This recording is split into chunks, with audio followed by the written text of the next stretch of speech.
just had it.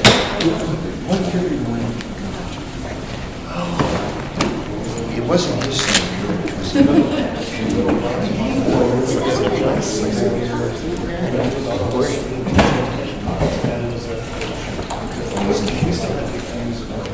Well, good morning, everyone, and thank you guys for coming out this morning. I know that this is something that unusual. You know, we had one last year, we'll have one again this year. But I think it's very important that we all come together like this, so we can get an understanding of what everybody is doing, what we maybe, some of the things that maybe we've accomplished. I brought the strategic plan that was presented last year, and those departments that will be reporting. You guys want to kind of maybe just mention a couple of things that you have accomplished from your strategic plan last year, what your thoughts are of this year, if there's any issues that you guys are facing that are a concern. We need to know, this council needs to understand where those gaps are, and it's really important.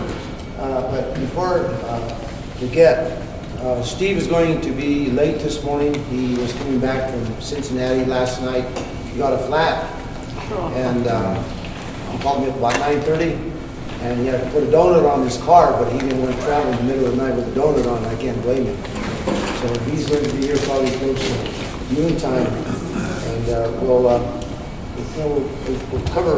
I'm glad he's going to be here for that portion, but anyway, for the last portion, the left portion. So I just want you guys to also be frank of what, if there's something that you feel that council is not doing, please let us know, because if we don't know those things, we cannot change anything. So you need to be frank as well with us, just like us. And if we can see something in your departments that we may mention, just as well. So I'm going to keep it short because I'm going to turn it over to Audra, because I told her to go and speak on behalf of Steve this morning as Assistant City Manager. Good morning. I'm good, Stan. So, unfortunately, Steve had a car problem, and so I'm going to lead us off this morning and talk about what city management has been working on over the last year. As you know, Steve came on board and he hit the ground running. He's been looking at largely looking at where the city needs to make improvements, big picture wise, departmental wise, and I think he's doing a really good job at pinpointing those gaps and the areas where we can improve. And then today's discussion is to garner council's priorities and then work towards those as well. Discuss them, see what's going to work, what we think as a group is probably not the most practical approach, what have you. And so he's been doing a really great job. He's, I think, been a really good leader for city management and for the employees. I think morale has been as good as I can remember, especially this level. It's been really good. We have good leadership right now. So we'll talk about finance. So our finance department late last year, acquired some budgeting software, and Cheryl and Donna in particular worked really, really hard to try to get it implemented to have in place for last year's budget, but it didn't get quite there, but we know going forward that it will get there. It's very close now, and so it's a matter of keeping it up, and I think it'll be a good tool for the city in the budgeting process. HR has been working with an attorney who specializes in employment matters to look at our collective bargaining agreements, take a really hard look at them, make sure that the language in there is legal in all respects, look for, again, any gaps, any areas where we need to make improvements or change language to comply with state or federal law and that sort of thing. Aside from that, HR is just always very busy. Hard to keep up. But IT, James, has been working on installing the software and hardware necessary to improve safety in all of our buildings, as well as keeping up with everything else that goes on in the IT world with a municipal government. So that's been good. We're, I think, very close at City Hall and getting things good. Yeah, I got a call last night. Supposedly the access controls for City Hall and Annex should be finished by next week.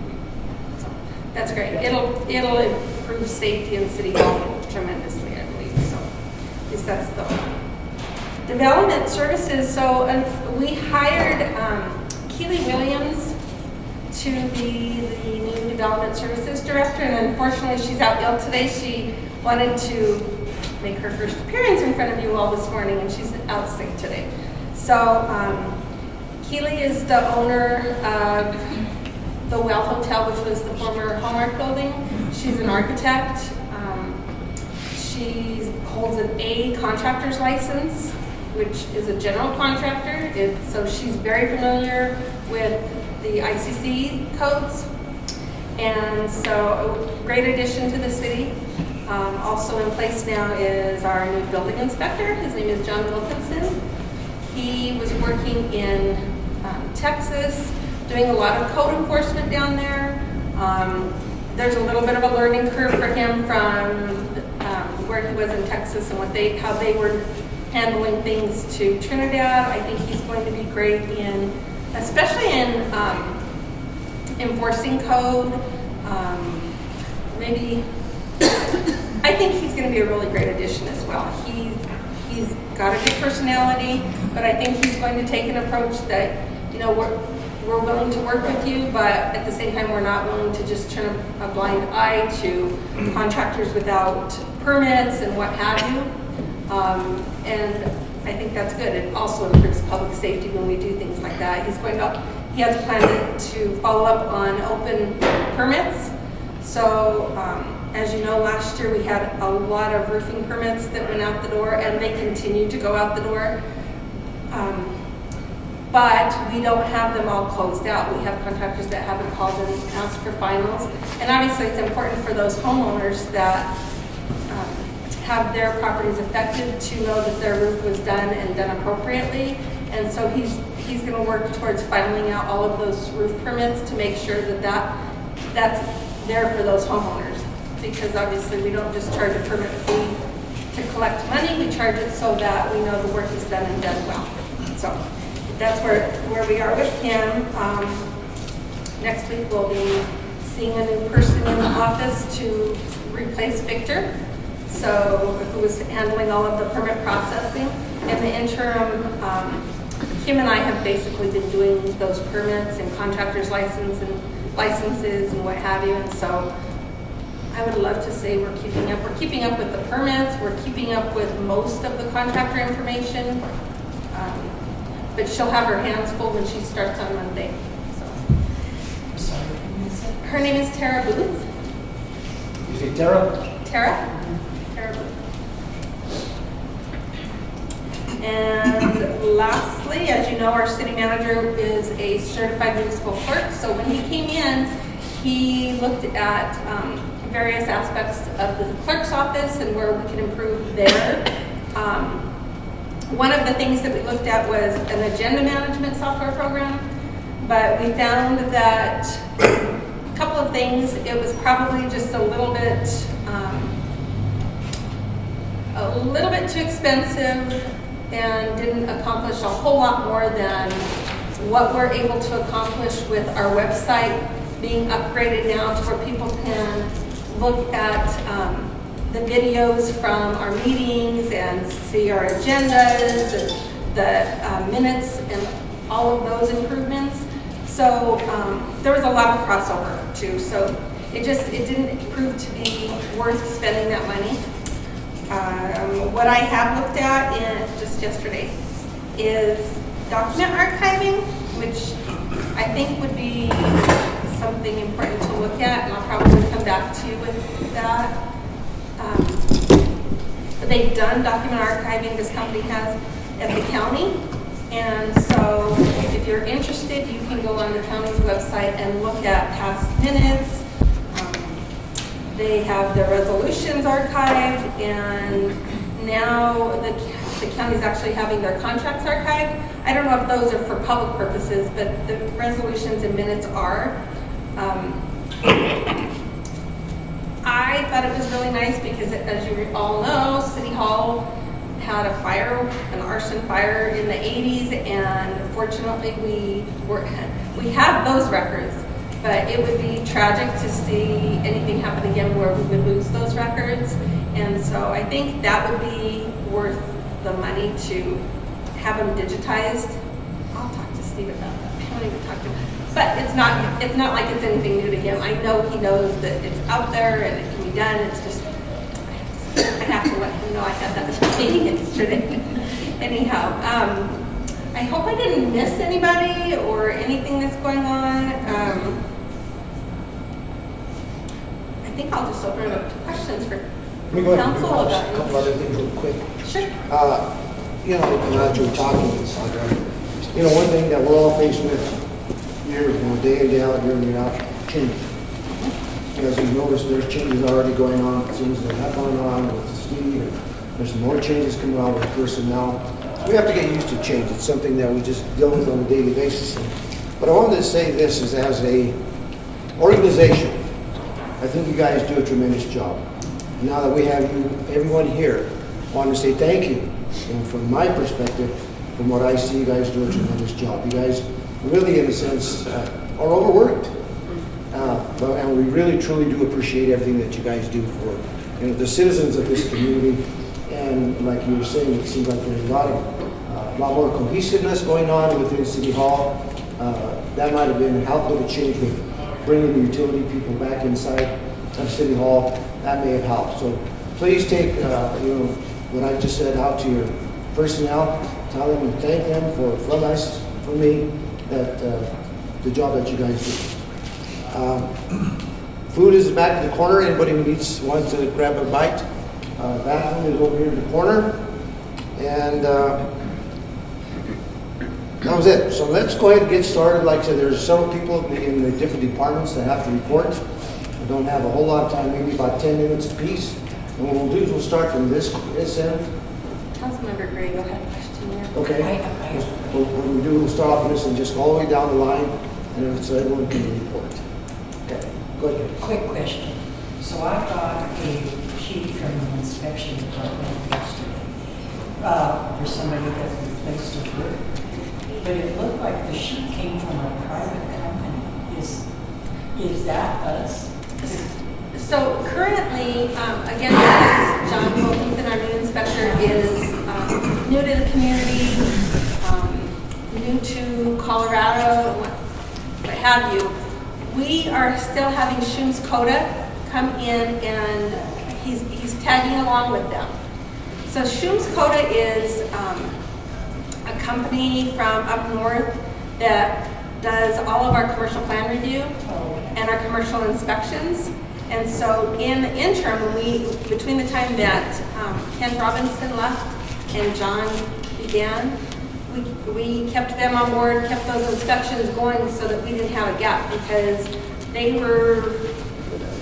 was probably doing at least 20 roof inspections every time he came down, and that was twice a week. So that office is very busy, and so John is tagging along with him and doing those forms at the same time. Yeah.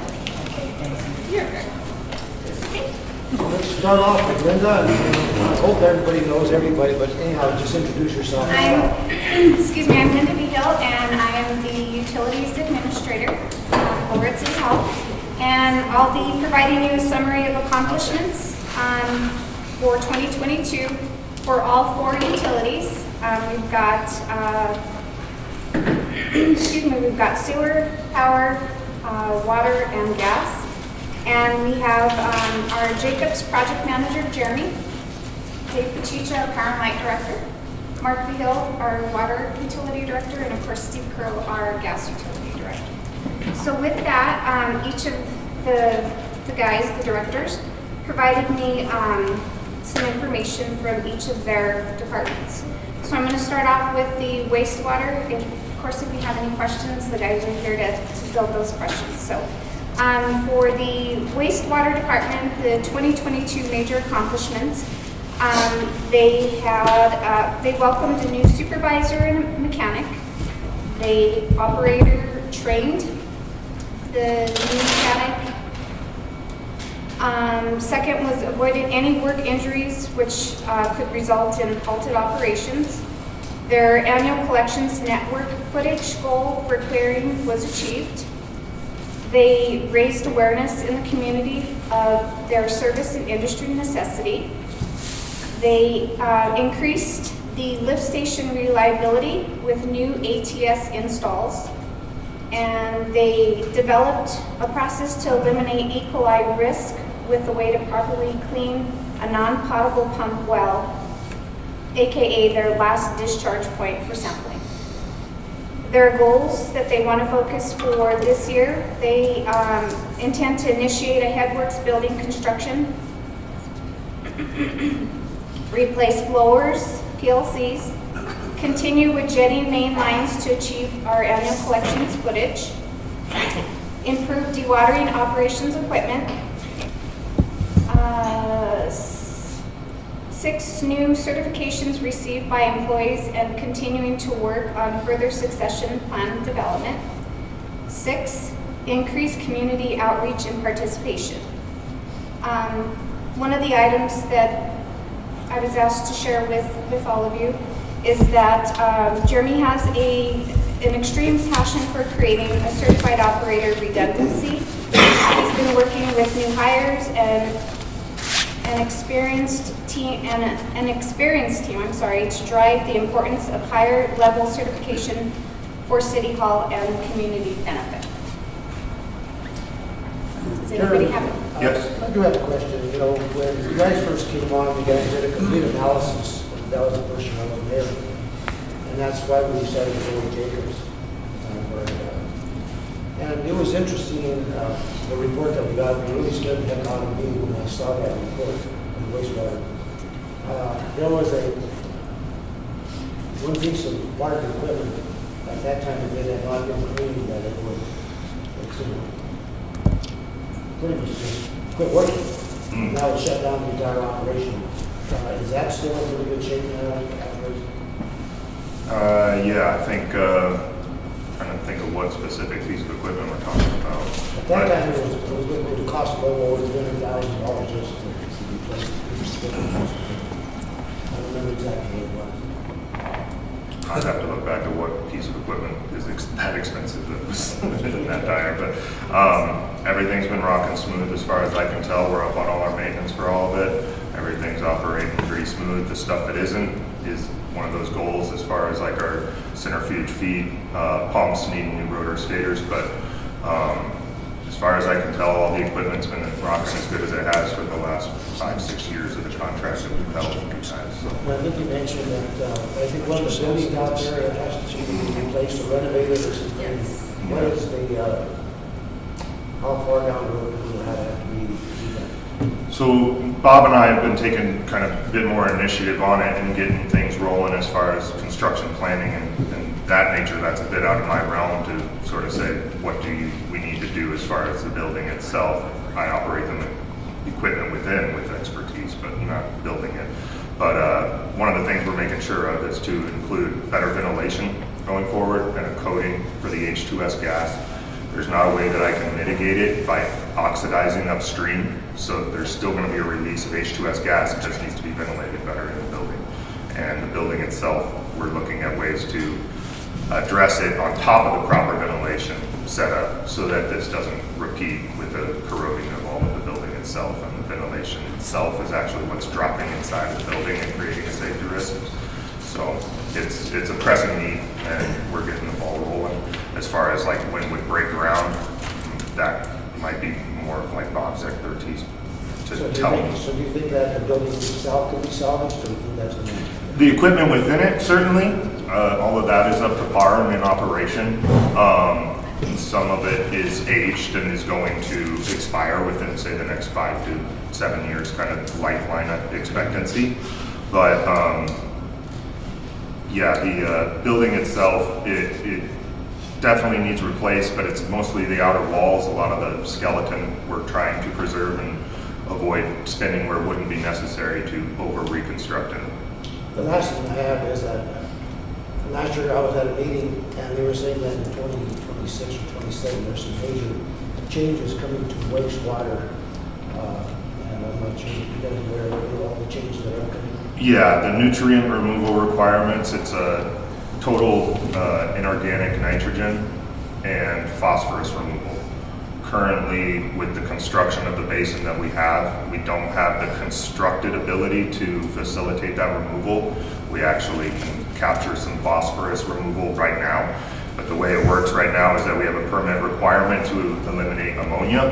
When the ammonia gets converted, it becomes the nitrate, which is the part that's going to be coming up as far as the removal of. The total inorganic nitrogen is your nitrate and nitrite combination. Nitrite is a very finite state, flows right through, goes to nitrate. So you need to build on anoxic and anaerobic zones, which facilitate the removal of those two nutrients. So in today's dollar, what would be the additional estimated cost of what we might be seeing? I think one of the nice parts is that we got the space without creating like a whole new plant track. We can add on to the basin that we currently have, the new zones in my mind. But as far as running that by a contractor that would do the construction, might have a difference of opinion on the space or the zone requirement size. That starts to go to some engineering beyond what I am capable of commenting on. However, I would say that we got the space out there to be able to build on those zones in addition to the current basin without, say, increasing capacity or anything like that. And so with our hydraulic and organic loading capacity coming into the plant, we're still well within realm of being not near the 85% echelon to start construction plans in that regard. So it's basically a matter, in my mind, of just adding those zones onto the current basin, which due to the flat and not a height plant track that it's on, we can add those zones onto that rather than having to build a whole new track that then would have the space for those zones to be constructed on. Council, have any other questions for him? Are there any areas in town where we're facing any kind of sewer line failure?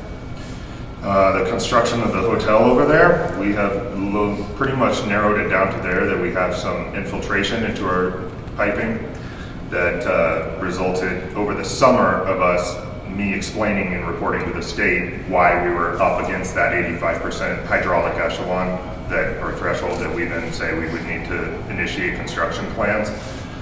My thought is when they are finished and they have built it, it's a matter of when the river is high. When that flow gets high, and it seemed with the construction that it was going in there. However, I can't pinpoint it with a camera when I can't shut down the flow in there. To send a camera up in water to try and find a break is not feasible.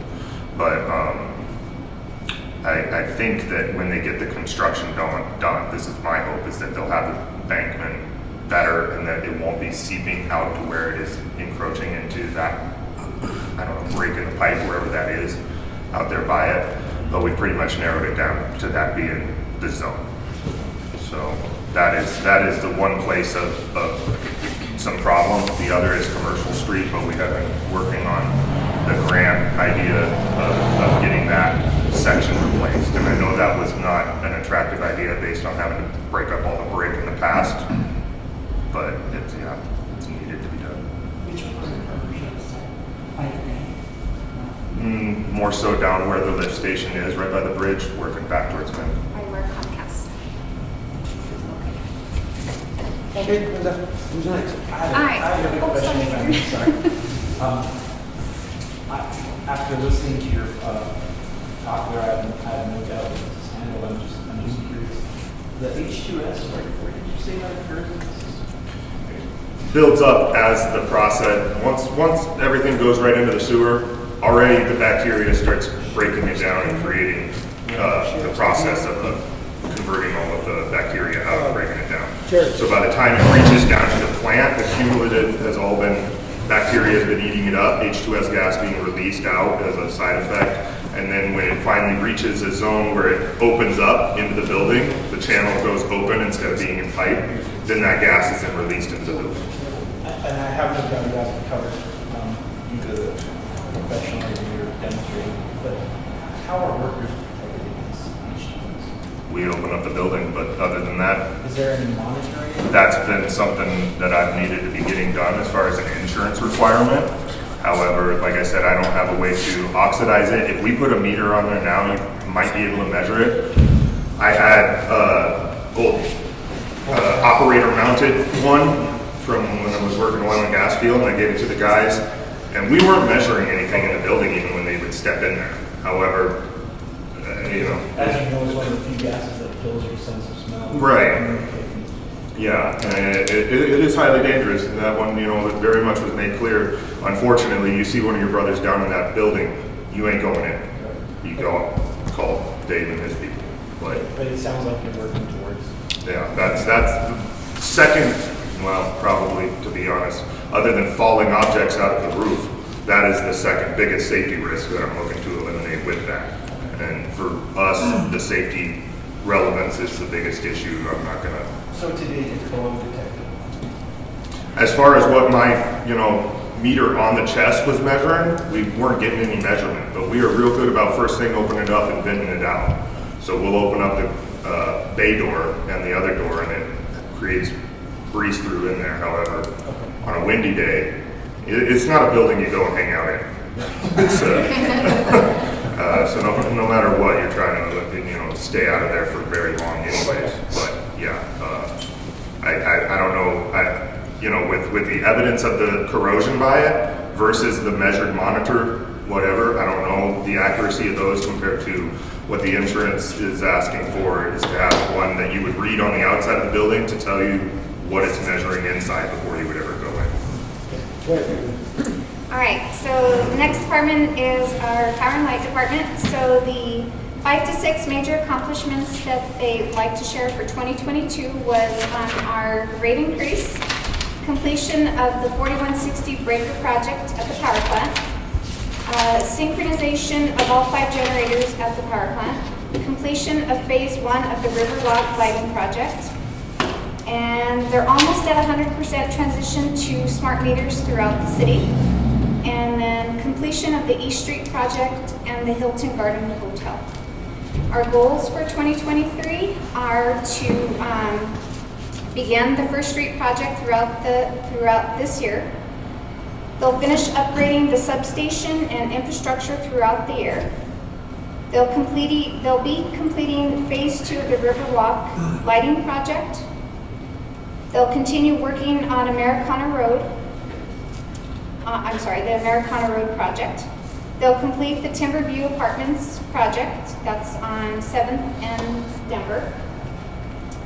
And they're going to ensure that the fleet is running at 100% capacity with updates to maintenance and additional equipment when needed. Other items that they wanted to share is that we are seeing a positive financial gain with our recent rate increase, which is approximately 9% in the last 2 months of 2020, last months of 2022, I think. The rate increase will continue to stabilize the department. The demolition of the cooling tower at the power plant will enable the department to complete the fencing around the power plant. We have employees in the line crew that will be attending our meter school in Fort Collins, the Mesa Hotline School in Grand Junction, and a pole top and bucket rescue training in La Junta. And we're going to continue doing preventative maintenance through the city with structures, tree trimming, and other areas which enables the power to stay on during inclement weather. And then we also wanted to mention that we have purchased a new digger truck and a single bucket truck, and so we're expecting that to arrive this year. I have a question. You're talking, there's 2 questions, actually. You're talking about the increases in utilities. Have you gotten any feedback from consumers as to how they're dealing with that, or have you gotten a lot of complaints? I have not. No, I Yes. Good. Well, I think the biggest reason is it was kept to such a minimum Yeah. that we didn't get anybody that we had the, Second question, council controls, I was at the very beginning of that process. Has it come to fruition that it's saved us a lot of money? Have you been able to measure that? I'm gonna say we have not seen that. I don't know from the other departments. Really, we've Because the seen. project isn't complete yet, we don't have a full view of what we're saving or what we, Okay. What percent would you say is complete? just for gas, I'm probably about 90%. Okay. Right in that area. And I think the other two departments are probably pretty close. Yeah. We're 100% under contract. From the time it started to now, we're finished on that, is that new meter, new people are coming in. So we're sure about it, probably around 200. Because if I remember correctly, the contract with Johnson said that if we don't give the savings that we're supposed to, there's some obligation on their part. Correct? So we have to wait till the project's completely finished. Correct. We move forward for that. Correct. Okay. Thank you. so you have an estimated time of when that this project will be complete all across all the departments? I'm hoping we'll get that complete this year, probably around August. I was hopeful last year also, so. Are they still having any This year. supply issues? As of I know, we should have pretty much everything for residential meters in at this point. JCI is still working on some larger industrial meters, getting the endpoints for those. So I don't know on that what our supply is on that. Okay, Linda. All right, next is water. So the 2022 major accomplishments is, as you're probably aware, we applied and were awarded the Governor Hickenlooper. Start over. Applied for and awarded the Governor Hickenlooper grant. It's got an 80% match. With that grant, the projects that we intend to complete is the Segundo water main replacement, University Street water main railroad crossing project, the Weston water main project, and the Morris Canyon road loop project. We installed the new non-potable Chestnut Street water dispensing station. I don't know if you've all been down there. It's going to be a non-potable station. The water and sewer rate study, we completed that, and we're close to completing, and that should be forthcoming to you all March or April.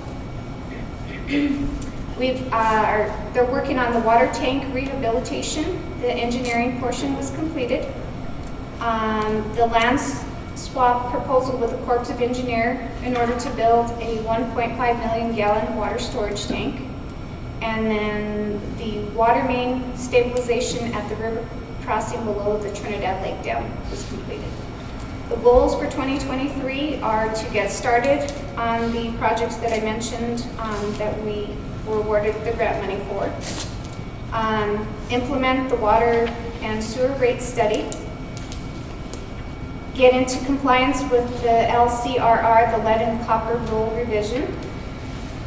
Find funding for the water tank rehabilitation project, and continue renewing the water association contracts. And then complete a 2 water main replacement project. Some of the other items that they completed in 2022 that I didn't mention, replaced and installed 5 new fire hydrants for improved fire protection, repaired 27 water main leaks, did a water main extension on First Street from Santa Fe Trail to High Street, eliminating 3 dead-end lines, and completed a water main replacement on Hillside by Trinidad High School for 1 block. Have any questions? One thing, just, I talked to Mark yesterday, we were talking with this new money that's coming out from the federal government, you're going to try to apply, like you mentioned, for next CDS money that's out there, correct? Is it the CDS money from the federal government? For the For Big Hooper or Brendan, how much which one is promoting it? yeah, in December, we were pretty much sure we were gonna get it, it's just a matter of when it's funded, when we can start using it. You need those 4 shovel-ready projects. There's another round of funding that's becoming available this year. Yeah, this should be available this year. So, once we get the ability to use that money, we have the projects already. Well, I mean, there's money for new projects. Oh, yeah, okay, yeah. That's what I'm talking about. And where we intended to, and I've been working with Salif on that, we had the water tank rehabilitation project. Those tanks were built in the 60s and 70s, and they've never had any rehabilitation work. We needed to be able to drain the tanks in order to get their sandblasted and reclaim the surface. So that's going to take a lot of money. We've had Black and Beach do the engineering for us, but it's a matter of getting the funding for that. So those are some of the grants that we'll be looking forward to going out this year to move forward with some of that money. The Janssen water tank is a 5 million gallon tank right here by the BP one. That's our main water storage, and from there it feeds the other 3 pump stations that build the other 3.5 million gallon tank. Well, I can't drain that tank. I need that tank in place. So that tank is sitting on the land that belongs to the Corps of Engineers. We have a perpetual lease agreement that our pipeline runs through there and the tank sets on. So in order to drain that tank, we have to put up an additional tank. So I want to have another 1.1 million gallon tank, which is the same size as the Brigade down, and tie it into the existing distribution system, which would enable us to drain that 5 million gallon tank and go and do the work we're doing. So before we can apply for grant money for that, we need to own the properties. So I'm working to deal with the Corps of Engineers. The Corps of Engineers owns the land that the Trinidad Lake State Park sits on, and the state leases it from the Corps of Engineers. So I don't know if all of you are familiar where our Madrid reservoirs are. Well, we actually own the strip of land that crosses the river, and it butts up to the Corps of Engineers property. So there's approximately 19 acres of river bottom there that they have interest in. So we're looking to do a land swap. We'll give them those 19 acres, which would extend their Trinidad Lake State Park to the west in exchange for 19 acres that our tank sits on, which would then enable us to build an additional water tank next to that one. Once we can do that, then we can go ahead and start draining that tank so that we can start working on the rest of it. We've already proposed that to the federal government, and it's in their hands, and it's something that they want as much as we do. So it's just a matter of going through the process now. It's already in their hands, so we're waiting on that. Black and Beach has already done the engineering. We're just looking for the funds to get started on the other 3 tanks here in town, to include the one in Martin Lake. We want to replace that tank. That's going to run about $250,000. Engineer's estimate for the 3-unit tank, probably about $1 million per tank to do what we got to do. We have to do some plumbing, install another pressure reducing valve to tie down the tank, which is different pressure zones of these 3, so we can back feed water to the outside tank, so that people aren't out of water, so we're still working with the roads and trying to find money for that. I've been saying we fixed, I believe, 27 water leaks last year on water main. So that's our infrastructure. It's 80 to 100-year-old.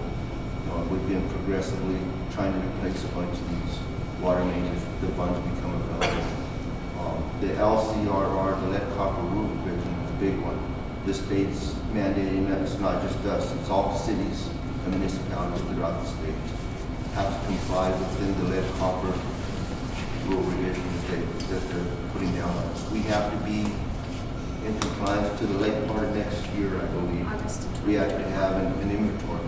Well, we don't have records of if the service lines and all the homes that were built in business here in town have lead copper, lead on their goosenecks, where they're tapped onto our water mains. We don't know if they use lead when they soldered copper back then. We don't have those records. The service lines do not belong to the city of Trinidad, just the water mains.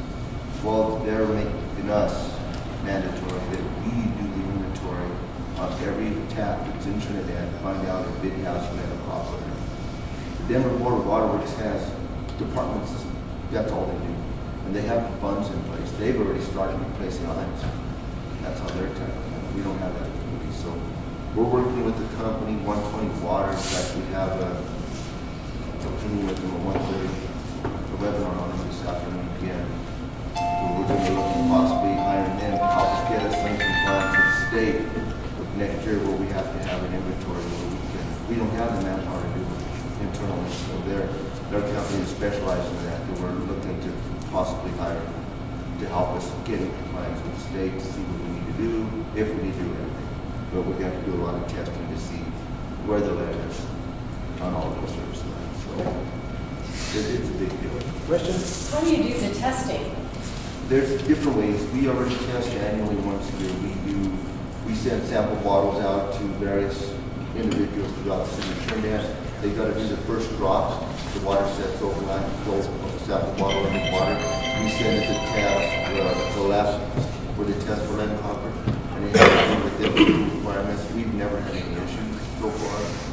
But now, they'll basically the same things we'll have to test. If we can't provide the information that we don't know this house has lead lines on it, then we can test the water from those houses and it tells us how much lead is present in there, whether it's above the limits or not. So there's a lot of testing basically. Worst case scenario, they make us pothole every tap and get a visual look to see if it's got a lead or copper line in that condition. It could take 7 years, honestly, to complete a project like that. So we're still, us and other municipalities in the city are still trying to figure out how to work out. The state's mandating it, and we got to figure out how to get it. Mark, you have a line there at Segundo. Have we ever got that replaced that goes through there? That's correct. Right there in Segundo, if you go through, you see a bunch of patches along the highway. We have a 2-inch galvanized water main that feeds that section through there, and it's right in the middle of the eastbound lane. And we're continually fixing leaks in there. So that's one of the projects that we want to do with the governor. What about, do we have any, not issues, but is there any work that in the near future we need to do up at North Lake? We've done some work there in the past and stuff. Is there anything that? At North Lake? Yeah. The bulk of it's been done. There's always other little issues that we need to do with it. Yeah, just kind of curious with that and wanting to make it for water. Yeah, we're doing well with that. The water treatment plant's been upgraded, all the flocculators, everything's been upgraded up there. But yeah, so we're doing good there. There's still some small stuff that we do every year. But the big projects are other than fire mitigation up in our. Yeah, that's a big issue. That's a big one that we want. And Gil's been doing good getting grants and working with the fire mitigation up there in the potato patch area and so forth. Do we have help with that? Forest Service or anybody else or? Yeah. Back there? Yeah, I've been helping a lot with the grant right now. yeah, they've been doing a good job with fire mitigation with the funds available. And they've been doing quite a bit of it actually. But what we need is, there's a lot of federal land up there. If we could get them involved in doing some, which is above us. Right. You know, but we're doing what we can on the city property. But there's still a lot of land up there, higher elevation than us, that's got thick forests. Let's go ahead and move on to gas. Okay, gas is next. First and foremost, we're meeting all PHMSA annual maintenance standards, which includes our gas leak surveys of all schools, churches, business districts annually. Our gas leak survey of a quarter of the distribution system is done annually with the entire system completed within a 5-year period. Emergency gas valve inspection and maintenance is being completed. Regulator station inspection and maintenance. Cathodic protection survey, we've got 34 grids and 238 test points. Monthly odorization sampling and quarterly exposed pipe inspections. Our utility projects for 2022 include, we completed our gas rate study with NMPP, Nebraska Municipal Power Pool, which resulted in an overall increase of 6.7% in our gas rates. We're continuing with the AMI meter project. We've replaced 450 gas meters, 225 man-hours April through October. 4-inch gas main extension to La Puerta Americana Road, 1,565 feet, and it took us 24 days to complete. 6-inch gas main replacement and removal on First Street, that's Commercial Street to Beach, 350 feet, 20 days to complete. North Linden Regulator Station removal and rebuild include building and upgrade underground piping, 25 days to complete. We've purchased a new mobile gas leak detection equipment. Our projects for 2023 include continuing with the AMI meter project, gas meter replacement, a 4-inch gas main extension on Moores Canyon Road from Peak Street to Santa Fe Trail. $100,000, is that what? Yeah. Okay, it's gonna cost. We budgeted $100,000. We budgeted $100,000. Rebuild Frost Street Regulator Station, which is budgeted at $25,000. Replace a 6-inch gas main in Alley A, Main Street to parking lot behind Bella Luna's.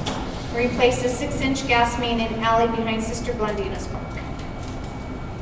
Steve, when do you've been talking for the last 2 years about having to get additional supply to tie into the Walsenburg line? Yes. When do you think, at what point do you think we would have to look at that? We're looking at that right now. In the process of contacting Walsenburg, we're trying to pull up some old information that we had. I've contacted an engineer out of Springs already, been in contact with him. I believe our next step would be going to Walsenburg's political, either the council or their city manager. Been in contact with the gas foreman and superintendent over there. One of them was a little bit familiar with it when we started this about 6-7 years ago. So he's familiar with it. He's brought that up to Walsenburg. As of right now, they don't seem to be having a problem with it. I'm trying to figure out where we're going to do the tap, how we're going to get it to our distribution system. I know the last time we worked on that, we had problems with easements.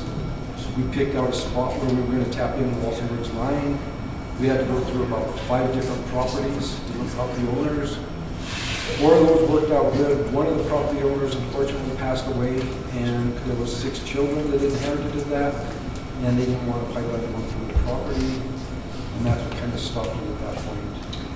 What I'm working on right now is seeing if we could do it on County Road out in the Industrial Park, kind of the only road. See if we could get a tap, and the biggest concern there is trying to get a reg station. We have to get an easement or buy a piece of property where we can put a reg station on. So the line is not that far away that we'd have to tie into. So. No, it's not. I mean, in all aspects of thinking, it's probably a mile, which isn't that far. The benefits that it would do to the distribution system outweigh what the cost would be. So that's something that needs to happen in my estimation. Any other questions for guest Bob? Okay. Library. Hi, I'm Jessica from the library. So I am gonna, last year was kind of a big year. It was one of, we did a big landscaping and we added the wrought iron fence. So that changed how the library looked when you drive by. Looks very inviting, it looks very clean. I think the big thing is now is as we maintain it, it's gonna be our big challenge. We did a website upgrade, just because our website looks a little different from the city's website because we add all of those online resources. So we have a streaming service, we have online databases, so we were able to kind of work separately from the city with the city's approval, and we got a website. We also did a library logo that complements the city's logo, so it looks very similar. And then we also implemented a computer reservation system. So if you had ever gone into the public library to get a computer reservation, we would just write your name on a clipboard, we write the time you came in, and then we try to remember that we need to kick them off the computer in an hour, or we need to and so there was a lot of inconsistencies, and so I wanted to make sure everybody was treated fairly in the same way, and staff didn't have to have an uncomfortable situation of being like, hey ma'am, you need to get off these, or you need to it off. So we did that system. It's lovely. Everybody's guaranteed an hour. It's tied to their library card. They get an additional 30 minutes if there's no wait. You can also make a reservation for 3 o'clock in the afternoon. So you can make those, and then it gives you warnings about 15 minutes till your time gets up, and then it shuts off. And so you don't have any of that, oh, I forgot to get that person off, and this person's waiting. You can make a reservation. It's lovely. So thank you also for that, James and Blaine. I also want to say thank you. When we did the landscaping, we couldn't have done it without all of the departments. We had gas, we had water. Everybody was out there pulling in bushes, helping with that process. So it wasn't just one company, it was the whole department. Let's see, so what we did was, we had an increase of patrons from 2021, which is kind of a no-brainer because we went from a pandemic to now we have our doors fully opened. We have an average of 2,369 patrons each month that come in the door for faxing, copies, use of the computer, checking out books. What's that number again? 2,369 a month. It is. It really is. When we end up looking at all the numbers at the end of the month, it's a lot. And along with that, what I did was I updated borrower types because I wanted to find out who's using the library. And so I have 6 different borrower types. I have an address verified, and that means someone doesn't have proof of address. Maybe they just moved to town, and I kind of just wanted to keep track of that. We have a CLC patron card, which is anybody in Colorado can get a library card, just has to live in Colorado. We have a county resident card, which isn't. The only way that we could judge that is if they say their address is Homey or their address is Weston. I know that the post office has a different parameter of how they choose a county resident versus a city resident, but it was kind of just a quick and dirty way to capture that number. Internet cards, so those are for people who don't have addresses, people who just want to use the computer. Non-residents, so that's anyone who lives in Raton. I'm sorry, Jared. Someone who doesn't live in the state of Colorado. And then resident cards. Calling him out. I know, I called him out. I'm so sorry. In fourth year of 2022, we had 331 new resident cards made. And county cards, we have 56. I kind of wanted to get that number because we serve the county. We're not just serving the city of Trinidad. And so I think as those address verifies end up turning into resident cards as they come in, bringing their address, their mail. We have that. And then a couple of fun things were we added some experience passes. So you can check out for free Main Street Live tickets to go to any of those shows once a month.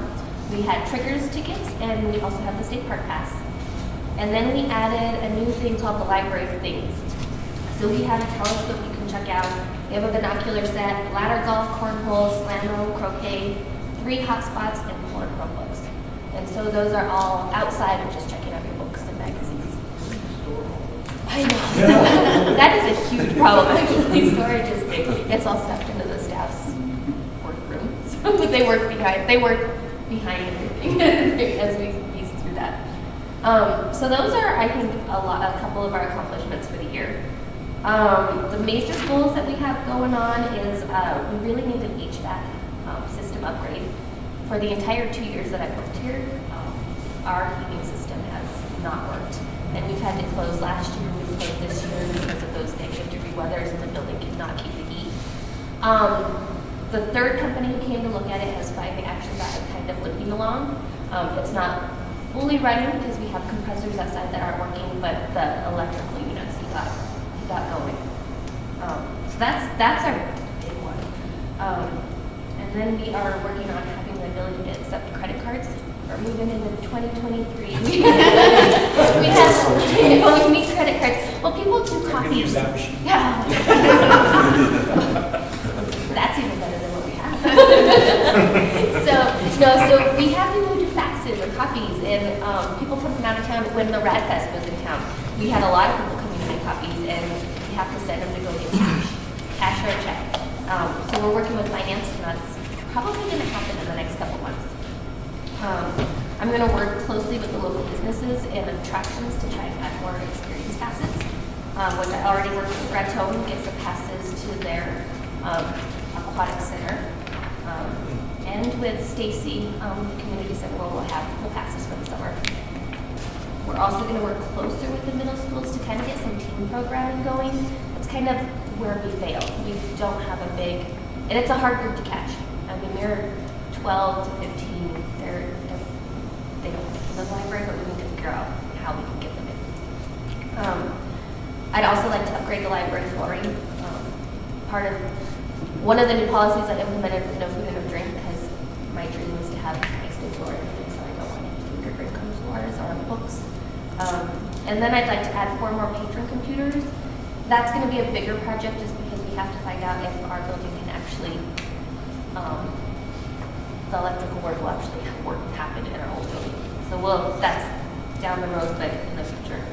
And that is probably about it. I did want to add, we did have a very successful summer reading program.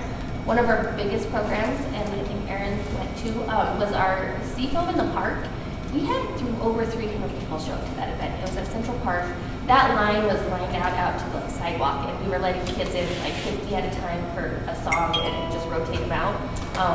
It was amazing. We had people from Pueblo, people from Walsenburg. So it was not just here, it reached everybody. So we will do that one again. And we could have done it with Friends of the Library. They paid for all of our performers in the summer. Darcy Minsick, she always comes and helps us and does a painting for the teens. And then Southern Colorado Family Center, they kind of partnered with us and they helped us with our kickoff event. I just want to clarify something that you said. I was not in the phone at the park. I actually was. I got in at the end. Yeah, I'm glad to hear and see everything that you're doing. It's a big turnaround from what it was a few years ago, and it's more inviting than it was. So thank you for that. Thank you. That was my goal. I think it was just kind of rebrand the library. I think my goal was to get families in, and we have seen that happen. I have a question. Do you have many vagrant issues to where it becomes a nuisance, and what do you do about that?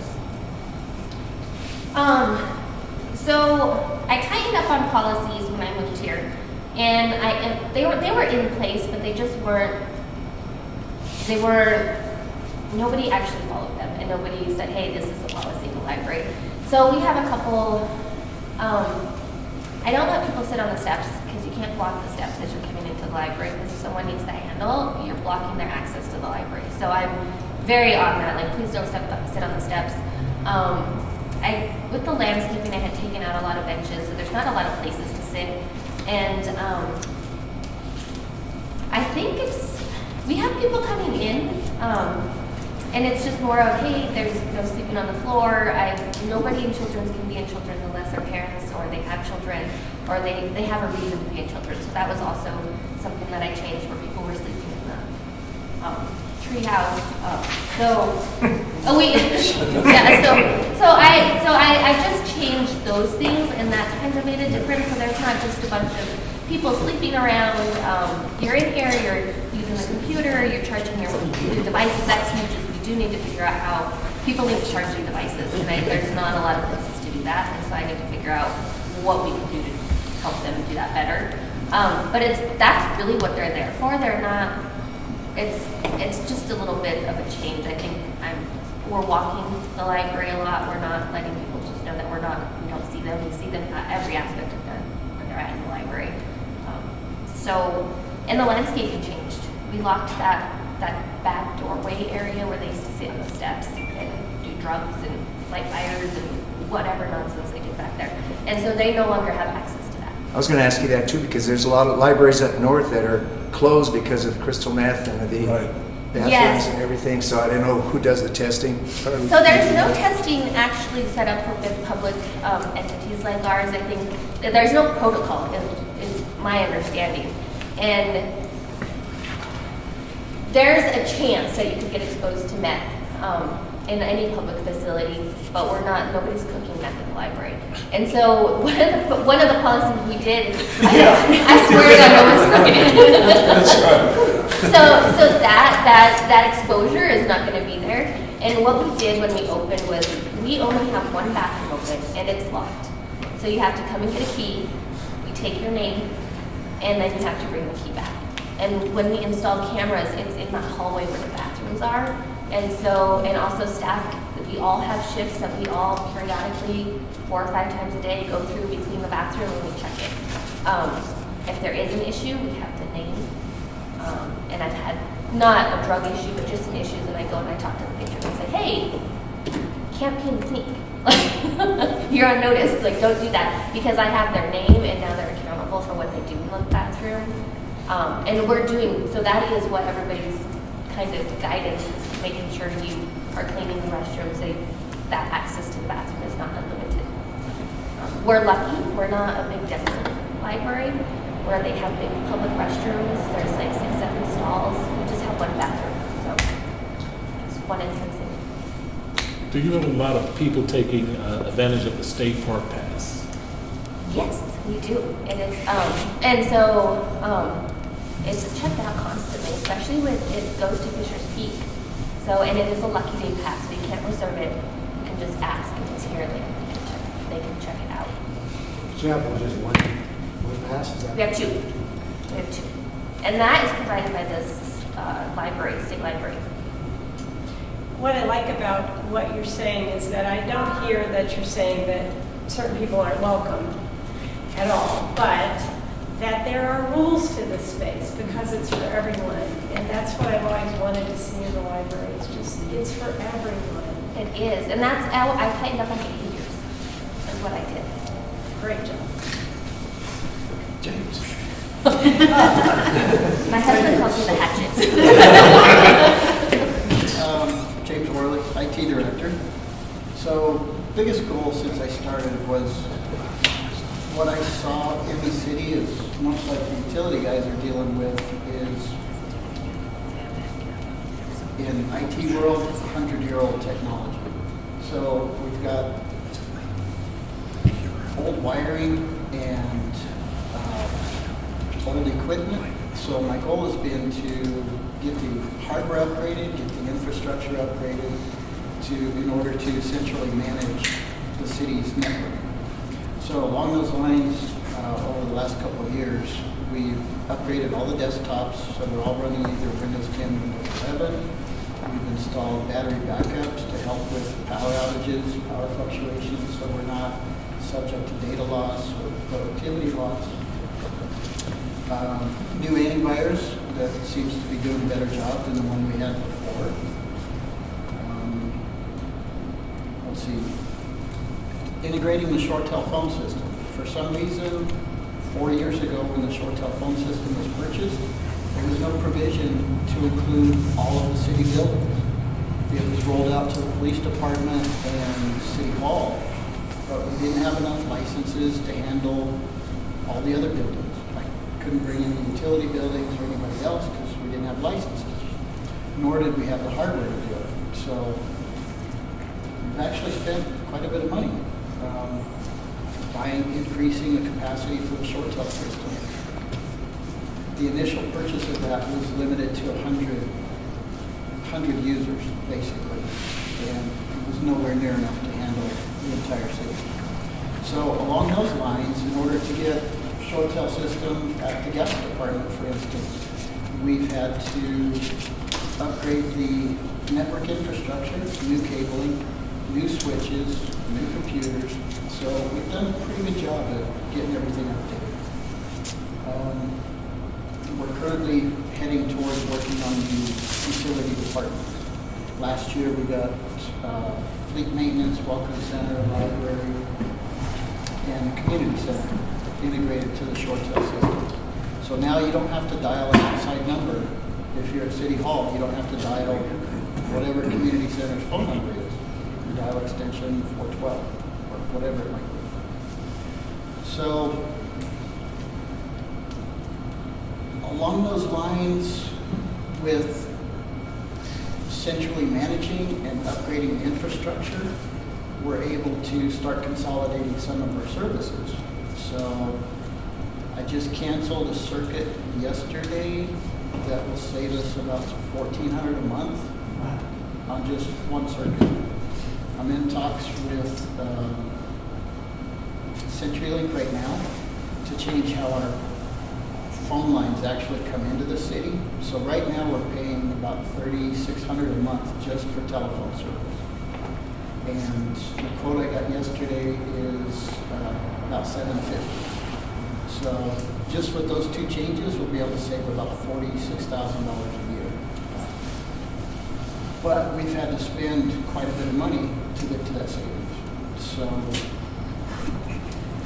the next big project we have is the network radio hardware.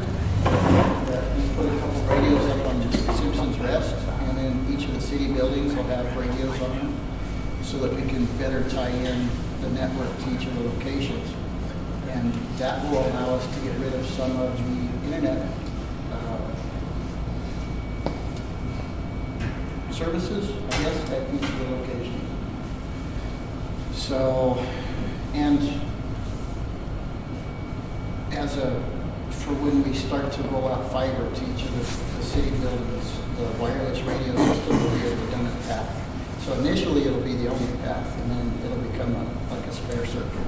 Fiber gets cut somewhere, we don't lose connectivity.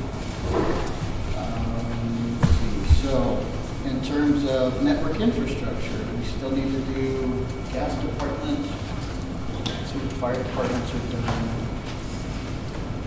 Actually, that's the big one, the gas department. We've already done power and light, we've done water.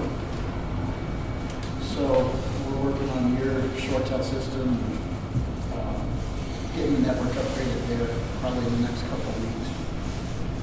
We're looking at a new spam filtering software called Mindcast to better help with, hey, you've got an invoice. Click here and it takes you to somewhere where it wants you to put in your credentials, and now we have your login and steal all your passwords and all that good stuff. Along with the First Street project, we purchased fiber optic to go from the police department to City Hall. It was last year. Yeah, so we bought that last year. But when I bought it, I didn't know we were doing the First Street underground project. So the fiber is thankfully being stored at Power and Light right now. So today, as First Street construction gets done, when all the conduit and everything gets in, we'll pull the fiber optic and create that link, at least initially. And then from there, we just need to spread out to the rest of the city. So the other thing we're looking at doing is we've exceeded our server backup capacity, our data backup at the police department. So we're looking at changing out hardware and our backup software to accommodate the increasing data, which kind of goes along with what I was talking about with electronic documentation. It's fine and good to have paper go digital, but we need to protect that digital space. So when I mention that, we need to talk. We need storage somewhere. Where are we going to store the documentation so we know it's secure and safe from fires, floods, or digital theft? So they're saying that we kind of have a weak link there for cybersecurity? There's a weak link everywhere. If it's your computer, if it's connected to a network, it's a weak link. And the weakest part that I see are actually people. It's the emails that come through that look really legitimate. And I've seen some really professional looking emails come through that even have fooled me for a bit. And it's as simple as clicking one button and you've got a program that gets inserted into your computer. So one of the things that we've done to help prevent something like that is, as we're going through rebuilding the network, we actually break out each of the departments. Each building has its own virtual network. So let's say I'm going to pick on Jessica. She gets a virus on her computer. The impact is limited to the library, and hopefully will not expand out to the rest of the city. Or Linda, for instance, it may hit City Hall, but it won't hit the police department at any other location. Not 100%, no guarantees, but at least that's the goal. Now, one thing we've been talking about quite a bit is broadband. and, talk to Steve, and trying to get a consultant. Where does that stand right now? It's like nobody wants the business. Getting people to call us back has been challenging, difficult. I've reached out to 3 or 4 different companies from California to Texas and saying, hey, we want to do this project. We need some consulting services. And I don't know, I can't get, people don't want to call me back. So I remember I had supplied you with a couple of names for any of those companies. I haven't talked to them yet, but the ones I did talk to.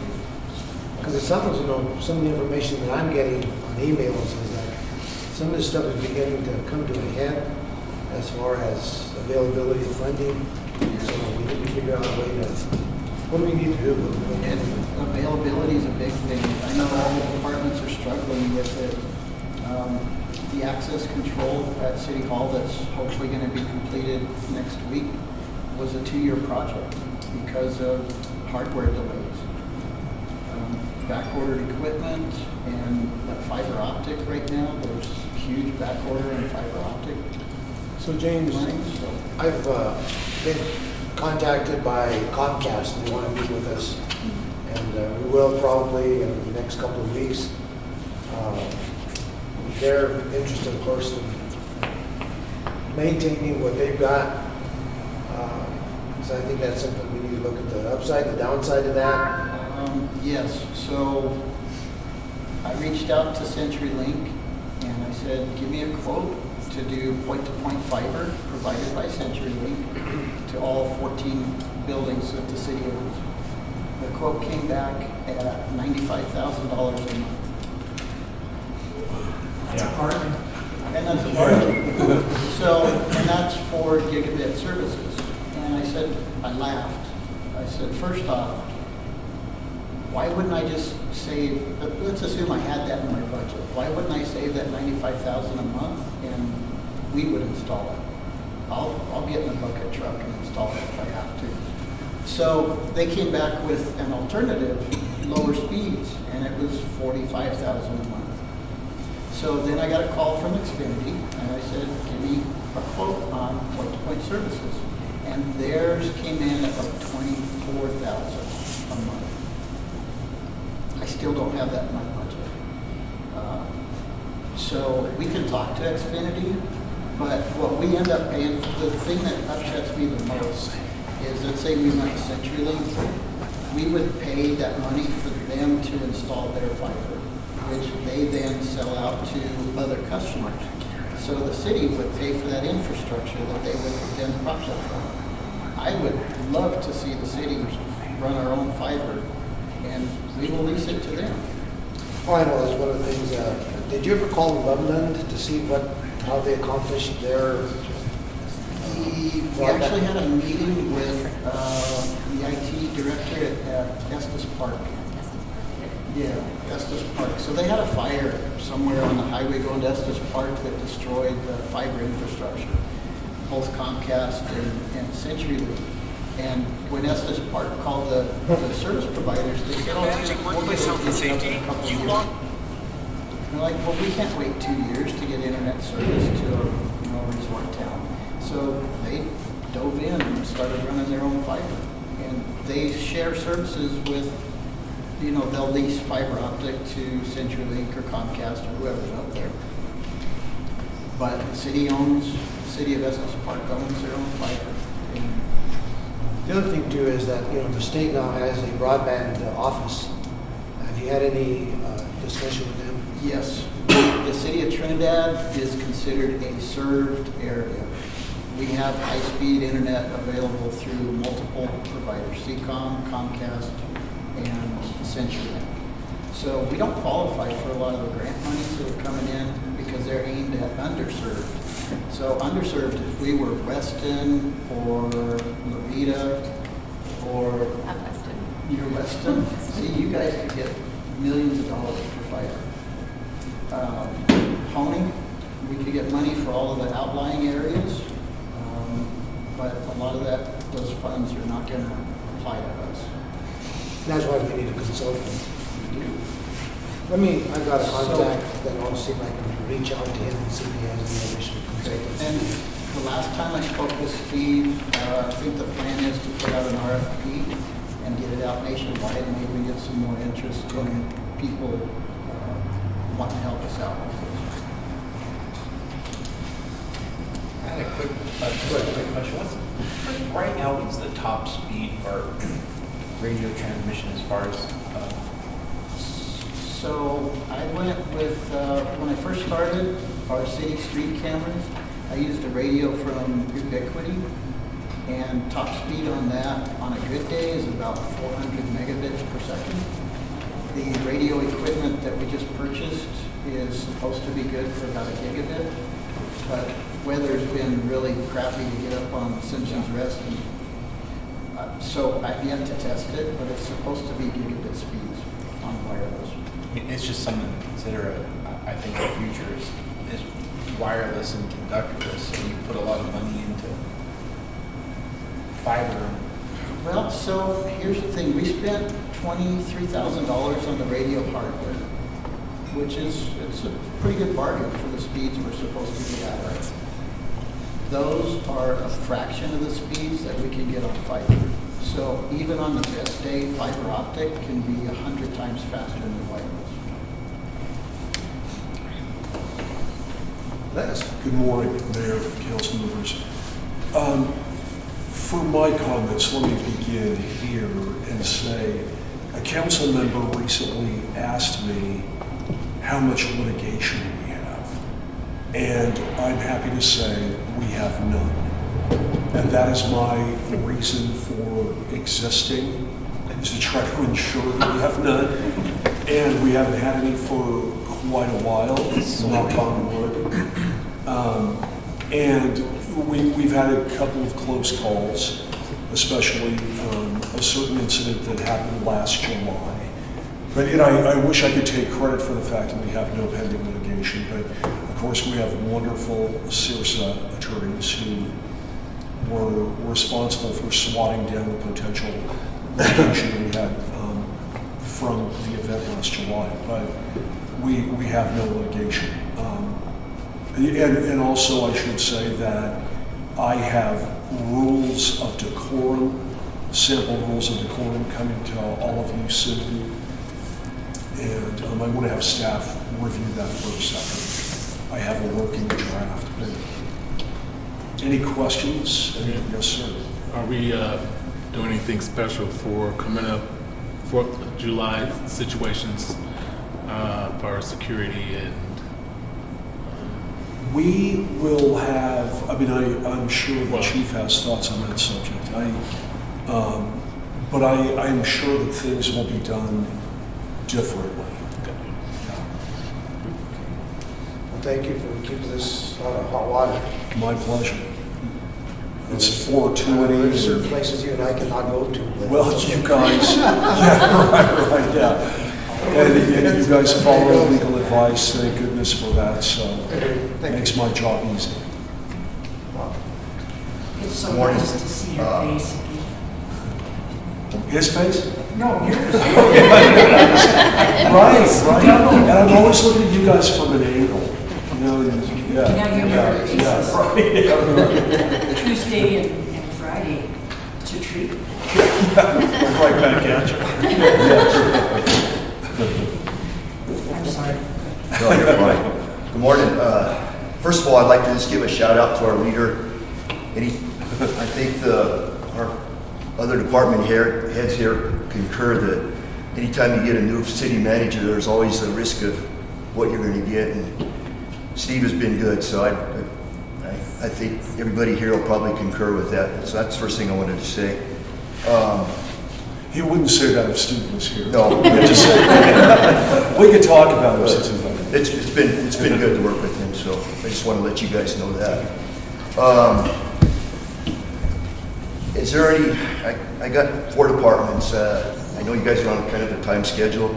Is there anything you'd like to hear first? I got fleet, landfill, and then street and bridge for public works gets bigger, and then engineering is probably the largest, so I'll address it any way you guys like to hear it. Yeah, I know you have a lot of departments, I guess. Which do you think is probably, not necessarily priority, but is seeing maybe the major issues that maybe that's where we start with it? Sure. Let's start with engineering. There's a lot going on. I heard First Street come up, and we started construction Monday, so it's on the ground. The contractor's here, and we're moving. James talked about broadband. Yes, we're going to put a conduit in, so we'll have conduit for 5 blocks of the city. So at least it's a start anyway. It's a start for that. What size conduit is that? Pardon me? For Just 1 inch, isn't it? For what I requested, 2-inch. Oh, okay. 2-inch. Okay. 2-inch. And then we'll lease out an empty conduit at some point. Okay. So James has been active with us in getting that going. Power and Light's we're dropping all that into the underground, so that'll be nice for that. It'll really clean up that street. It's going to be nice. And staff designed that project. We probably saved the city in excess of $200,000 by designing it in-house. It took a while to get it designed, but that was a big accomplishment, and very, very, very proud of my staff for getting that out. We implemented the sidewalk cost program. That was a huge success last year. We spent all $75,000, and thanks to Audra, she's the one that said, let's get going with that. We're going to do it again this year, and we're already off on people signing up for that. That's 75 again, 75K? That's correct. We completed phase 1 of the 88 curb projects. That was kind of checkerboard, bounced around. We're getting ready to bid this phase 2 of the 88 projects, and we're seeking to go down East Main Street. Maybe we can have a connection out to the hospital ultimately, you know. We got a few miscellaneous up on, there's a person that's in a wheelchair, I want to say off of Gaudi, and you know, that's what this project's for, is to help these people that are in wheelchairs. So we're going to do a couple ramps up there it's in a housing authority area, so. But other than that, we're going to keep a path kind of going east on Main Street. Obviously, First Street takes care of that as well. We're doing 88 ramps on it. And what else? We implemented a citywide striping project. So we finally got some stripes down on the streets. We continue to inspect and manage the Americana Road project, which is moving on, not at the fastest pace, but we got bricks down, so it's moving, and they're doing some renovation on the existing bridge. We're not sure if we're going to accept that bridge, but they are doing renovation to that existing timber bridge that enters that project. So, who owns that bridge? It's in our right of way, but it's owned by the private bridge, right? Yeah, it's a private bridge. They want us to take it over, but it's a little hard to take over a 100-plus-year-old timber bridge that's been sitting in the mud for a lot of years. But anyway, they're claiming that they're going to bring an engineer down, and they're going to certify they can handle a traffic loading that we require, and they're supposed to give us a design life on it as well. So with that. Bob, you're talking about phase 2 of ADA, sidewalk upgrade, curb cuts. A couple of things that I would like to see is that if we could start at one street or whatever and just go straight forward rather than kind of hodgepodge type like we've been doing. And that's been one of the questions that I've received from the citizens of the community, instead of just being here and there, just continue all the way down one street. That's what we're focusing on. Okay. We're going to head east on Main Street. Like I said, we have a couple additional that we threw in there just to help that gentleman in a wheelchair. But yes, the first phase 1 was checkerboard. It bounced around, and you're right, it didn't have any continuity. So the other thing is that this went back 4 or 5 years ago when we were working with the Housing Authority, and when they helped sign off with the Space Creek project. Our agreement with them is that we were supposed to do. There weren't a particular number of projects that they wanted us, that we agreed to do, we could do a few of the projects, it might be in 3 or 5 of them for sure. You might check into that and see if you have any. You mentioned there might be 1 or 2 that might get done with this phase 2. Correct. But there might be other areas that we still need to fill that agreement. Right. We met with Tanya and Mr. Babnick before he passed away, and they had asked us about the connectivity. And once we finish Chestnut, we're not far from continuing down First Street as well. If we have some additional funds in that project, because it came under budget, we might be able to jump to Walnut. It just depends how funding and how that project goes. I know there was that one area right in front of their office that they were wanting us to do, but it was so, the cost was just way out of line and taking a lot of money, So we would have to go all the way from there, all the way up to the next block in order to get that remedy. Right. Some of these curb ramps, you can spend 50 grand on a corner. It's not unheard of, especially when you have an 18-inch high curb and you have to hit a switchback and then add railing to them. They get very, very costly. We have another problem here on Main Street, is by the monument, Trinidad Monument Works. Mm-hmm. That's deteriorating really bad. Right. Bob, I have a question. Yeah. You're the contact person for the Department of Justice with the ADA program. I am the ADA coordinator, correct? Are they still as intense as they used to be with us, or is it a continual correspondence back? We're required to give a report annually. Oh, Is it it's biannual, twice a year. okay. And yes, we still have the independence licensed architect that comes down and the way we like to say it, read our homework. We put in a curb ramp, they have to make sure that it's in compliance, and we have to pay that individual licensed architect. So it's a situation that I wished I could, but I don't know another way to fix it, We are continuing, and unfortunately, Karen helps me when she's not planting flowers. She's a big help. We have paragraph 36 and attachment G that we have to complete. We have some projects coming up that we're going to address some of those issues. Is it all going to be done? No. But we are not, chipping away at it. Just as long as we're satisfying the Pardon? I said just as long as we're complying with what the DOJ wants us to. Their attorney has been good. He's given us a 3-year extension, and I think that sends us out to 24. So they've been good to work with. So how they can expect the city to come in and do this overnight? And keep in mind, ADA was enacted in '92, but we really didn't get hit with that lawsuit until was a few years ago. Okay. So we're trying. The Central Park thing, I know there's going to be some design work done maybe this year.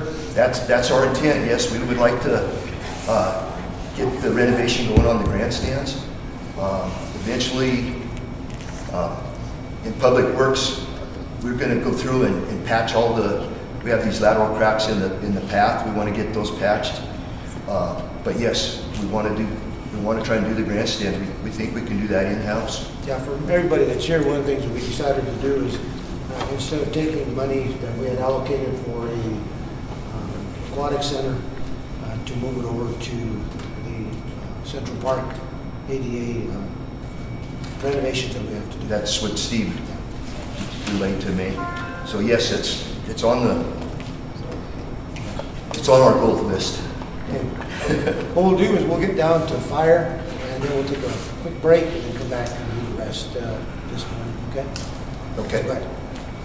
Is there anything else in the other, because you got any other departments that you have that are concerned or? Well, we had an inspection at the landfill in December. It was positive. They did hit us for wind blowing trash. The wind doesn't blow in this area. Sorry, I'm being facetious. We'd like to get some additional wind fencing. We did add that, I don't know if you guys have been out there, but our new off-road articulated dump truck came in and it's been working great. We did finally get our new loader. It took over a year to get in out there as well. And I know we're going to talk about it from an enterprise going back on the general budget later on today, but I'd like to definitely get that department, you know, get it into black instead of the red, because it's just operating in the red for so long, you know. Fleet's awesome. We added an extra mechanic last year. They're doing a great job. We added an employee at landfill as well. So those departments are pretty solid. Street and Bridge, we got a lot of, it's coming in the right direction, so. You know, one of the things that I see in fleets, and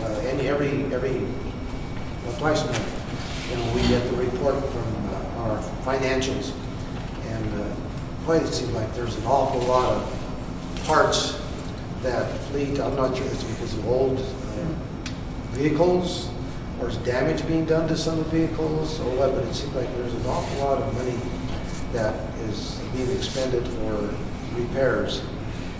I sign a lot of invoices in fleet. The good thing, Rico, is basically, you know, helping this guy, he's helping fire. So he's trying to get all those trucks on a regular routine maintenance. Public Works, I mean, we do have some old pickups and stuff that we got to see. At some point, we look at when do we replace. Donna's she's trying to get me a couple new pickups in Public Works, you know. So we're trying to figure out, you know, at what point do we keep feeding parts into a vehicle versus getting a new one. So one of the things that I see is that, and of course, you got a lot of vehicles out there, but it seems like they just kind of go, and if they need an oil filter, they pick up an oil filter for this one. And I'm not sure if there's a way to, you know, buy ahead of time. They put it in the budget to buy certain things that they're going to be needing throughout the year. I'm not sure if that would be a possibility that the fleet department can look at. Sure. Again, that possibility exists. I know in Charlie's fleet, he has a lot of the same type of vehicles. He does that for us, for preventative maintenance. You know, before we'd have to go in, we wait a couple hours before we get the parts. It's normally there. He's done a whole lot better job of keeping us up and running with those smaller parts. Okay. So he started it. We got approached by Acorn, which is another gas supplier. A couple of weeks ago, we had a meeting with them.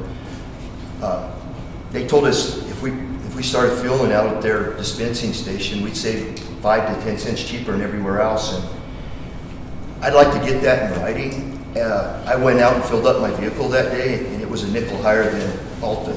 So it's a good story to say it's cheaper, but if you're not going to guarantee that, you know, and then they sell everything else, all the lubricants. I mean, the oil and the grease that we go through is huge, because we buy it in bulk down there at the fleet garage. You know? I don't know how that would work. I know that the county, periodically, they actually go in and ask for a bid for purchasing the fuels. I'm not sure if that would work for anything that we do. Then the reason, and it may be different. Yes and no, because we have so many more vehicles, I think, that the county does. Steve was thinking if we could get them to sign something that, you know, guarantee that we're a nickel or a dime. I mean, our monthly fuel report it's over the top, you know. I mean, a nickel would save, I wouldn't know how many thousands of dollars it would save if we could get that guarantee, you know. Yeah. Little or done. Well, battery, anything else? No, I haven't touched on anything that, like I said, but that's fine. Well, I have a request from council to take a quick break. So let's go ahead and take I know we had about a 15-minute break. Let's take about a 5-minute break and come back.